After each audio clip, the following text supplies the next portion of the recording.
This segment of the training, we will focus on the dwelling form.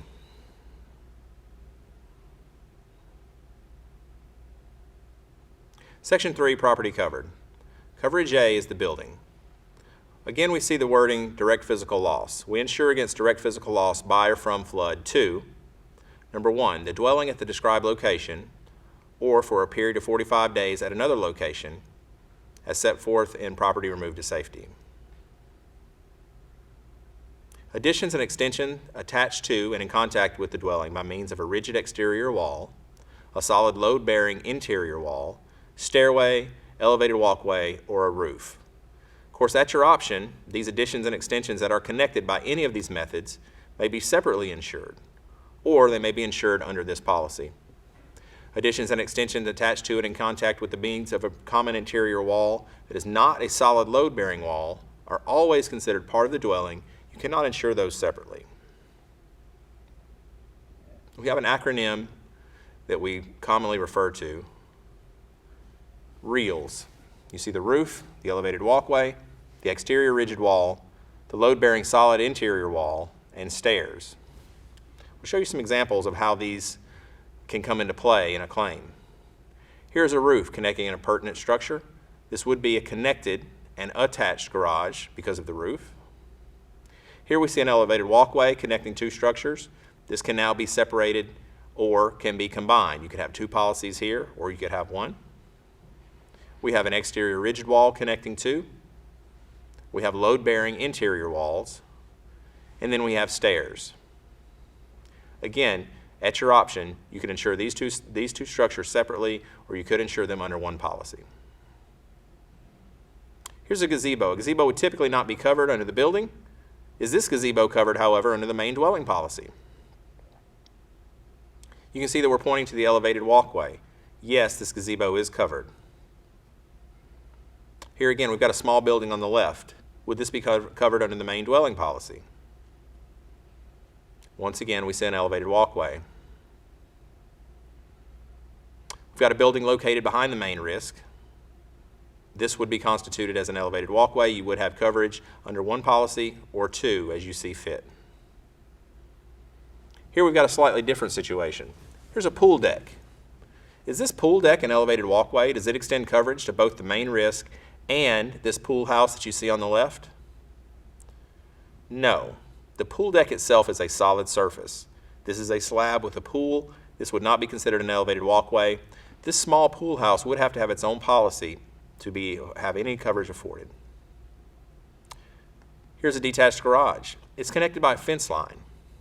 Is it attached or detached?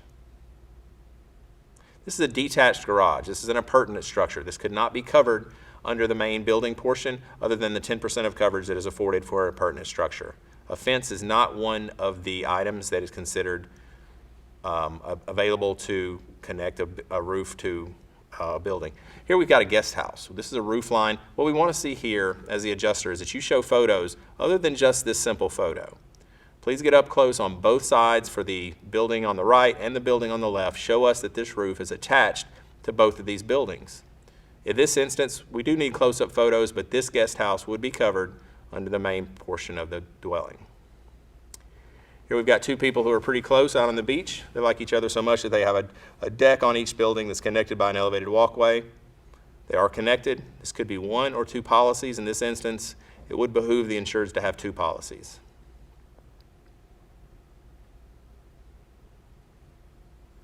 This is quite the elevated walkway.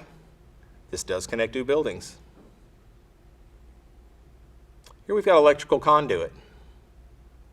Much like the pool deck, electrical conduit is not listed as one of the items that would be allowed to connect these two buildings for coverage purposes. This would not work. In this instance, we have a post-firm elevated risk. This home was built post-firm in a restricted zone. It is elevated, and the insured has attached this roof to their appurtenant structure in an attempt to gather coverage for this detached garage and make it an attached garage. However, what they've done is, in essence, attach the garage along with the restrictions that would have to be applied below the first elevated floor of the main risk. The carrier reviewed this for coverage, and they said since the roof supports are attached to the garage, not the roof itself, This does not constitute an attached garage. This would be detached, and therefore it did benefit the insured, and there were no restrictions applied to that garage. Therefore, full coverage for contents and finishes were applied. Same situation. This is a mobile home in Houston after Harvey. This insured actually called and he was irate. I fielded the call because the adjuster was one of mine, and he was extremely angry because he had $30,000 worth of machinery sitting on the floor of this detached garage. He had attempted to gain coverage for the detached garage by applying these two layers of this plywood from the risk to the detached garage itself. And in essence, what he might have done is exclude coverage, making this a post-firm elevated risk with items below the first elevated floor. I did explain to him that we would discuss this with the carrier. I did not feel it was an attached garage. I felt that it was a detached garage, in which case he would have full coverage. We made the call. Underwriting did come back with the decision that this was detached. Therefore, there were no restrictions. The insured was extremely happy. We were able to claim most of the items in his garage. Here we have a hot tub room. So looking at this hot tub room, we see that it's set apart from the main risk itself.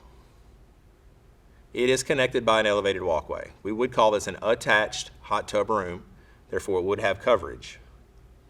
What about the actual hot tub itself? The policy tells us that hot tubs are excluded from coverage unless they're considered bathroom fixtures. To be a bathroom fixture, it would have to be in a bathroom. Therefore, the hot tub itself is not covered here. The hot tub room would have coverage. So a detached garage is defined in the policy. Coverage is limited to no more than 10% of the limit of liability on the dwelling. The use of this insurance is at your option, but it does reduce the building limit of liability. You don't get an extra 10%. So if you got $100,000 and you use that $100,000 on the main risk, there's not $110,000 available. You would not be able to claim anything on your detached garage. It also states that we do not cover any detached garage held for residential, business, or farming purposes, and we have to discuss the intended use. Here we've got an APS. It's got a second-story living space. So this would be considered a residential space over the top of this detached garage. This would have to have its own policy. We couldn't afford the 10% of the coverage. Now, the claims manual pop-up here tells us the presence of household property, installed kitchen appliances, any HVAC equipment, any sort of bathroom fixture, does not necessarily disqualify a detached garage from coverage under this provision. The provision disqualifies a detached garage used entirely or partly as or held for a sleeping space. So we need to discuss and document the intended use of this structure.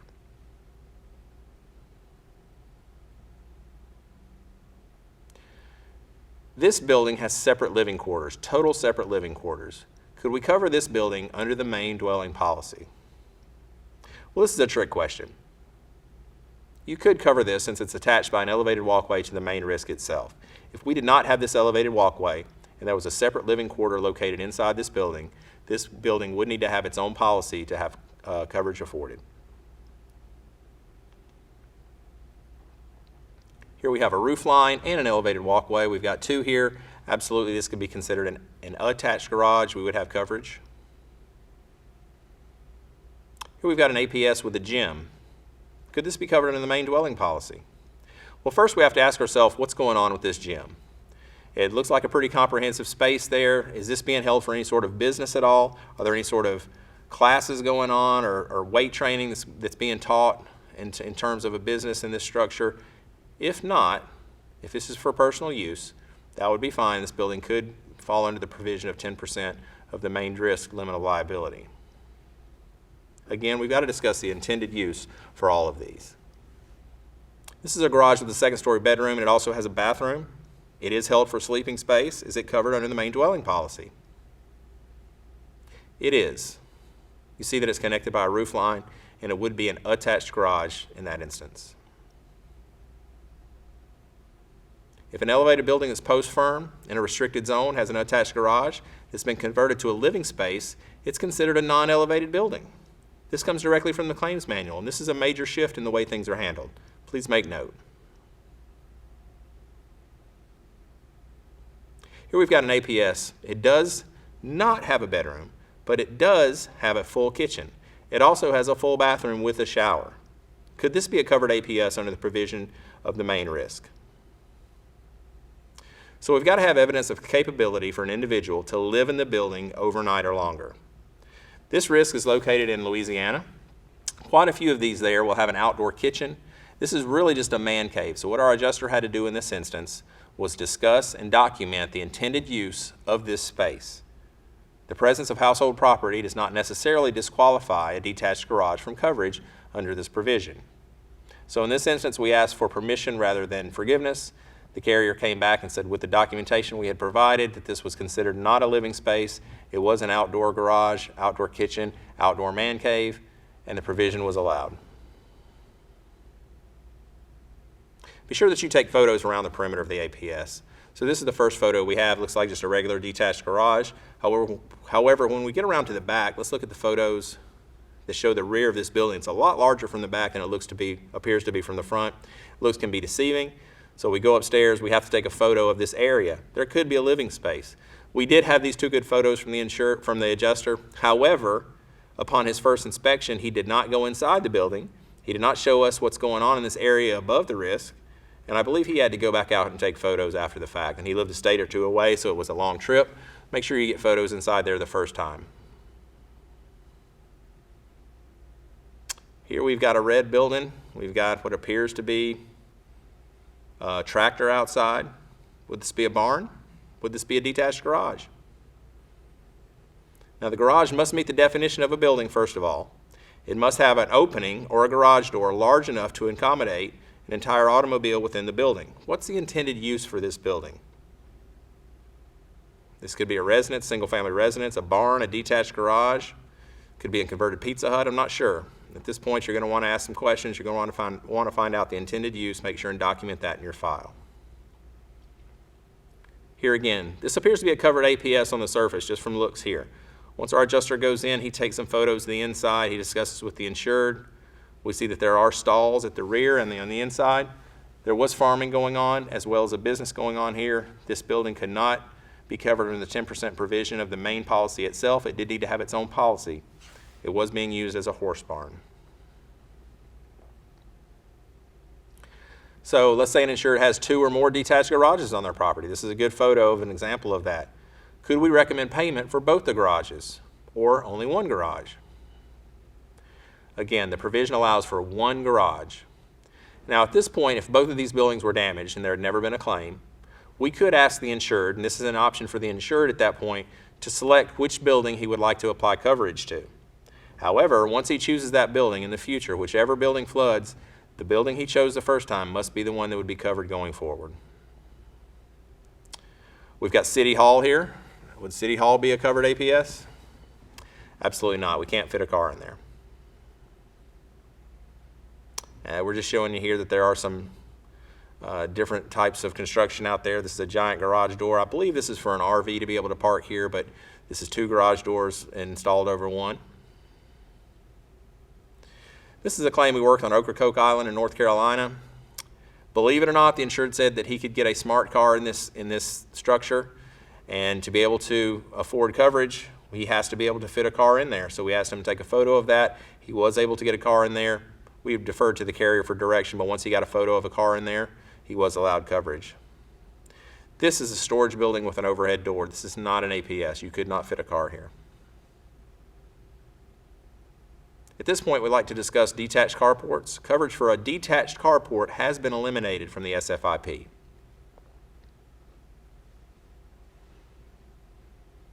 Here we've got an example of a detached garage with a carport.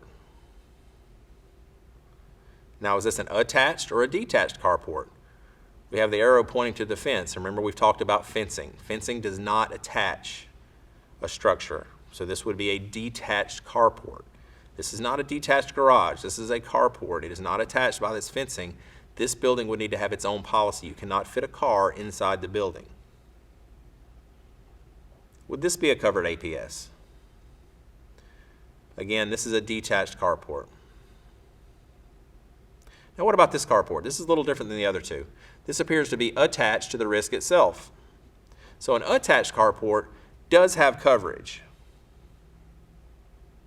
Now the carport itself is constituted by this roof and the 3 supports that hold it up. There's a paved area under the carport. This paved area is not covered. We'll discuss later under property not covered, the portion of walkways, decks, driveways, patios, other surfaces outside the footprint of a risk, whether covered by a roof or not, are not covered. We could not clean this area, however, we could replace the roof and the supports that hold the roof up. Once again, we've got an attached carport, fully attached to the risk itself. Anything here would be covered.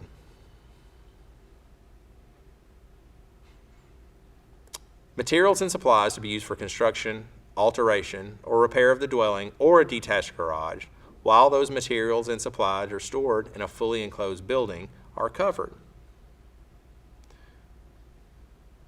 Here we've got stored fencing supplies. These are in a shed. So we know a fence is not covered. A fence outside is not covered at all. However, until that fence is constructed, this is just fencing. This is lumber. If this lumber was damaged inside this shed, it would be considered a personal property item, and it would have full coverage. It's not a fence yet.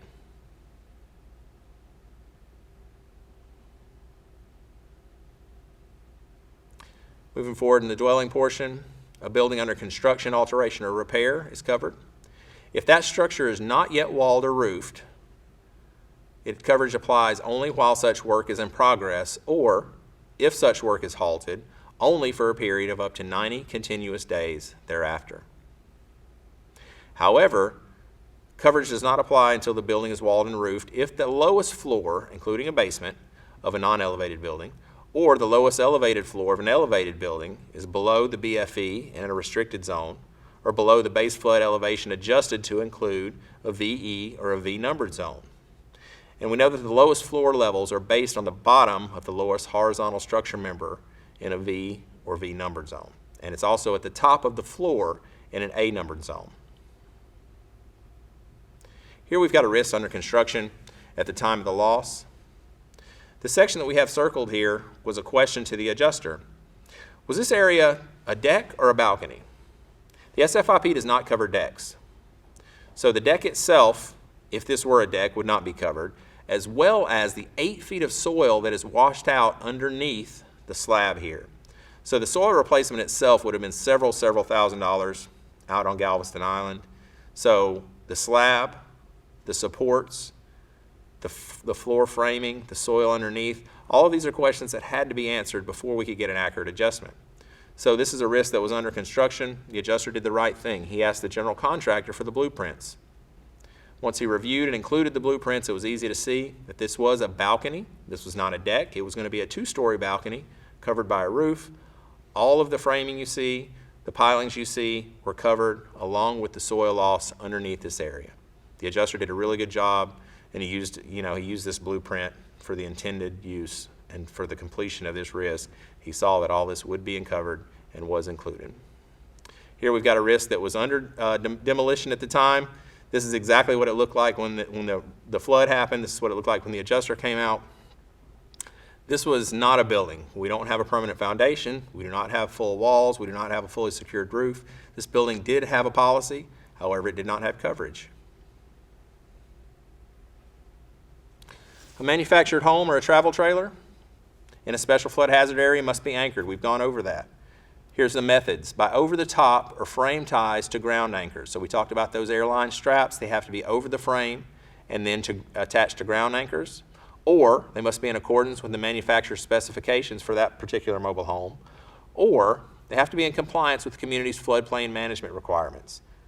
Unless, again, we've gone over this, it's been continuously insured by the NFIP at that exact same location since 1982. Again, very few of those are going to apply. It's tough to find a mobile home that's been in the same spot, continuously insured since 1982. This was an interesting loss. This adjuster called me at Harvey, and she said, I've got a mobile home that is built atop pontoons, and he has moored this mobile home to a telephone pole that he's put in the ground next to the mobile home. So she piqued my interest, and I said, I've got to see photos of what you're describing. And she sent these to me, and it's one of the most unique types of construction I've ever seen. The insured has done this in anticipation that there might be flooding. In the area, he is in a restricted zone. He knows there have been floods in the past.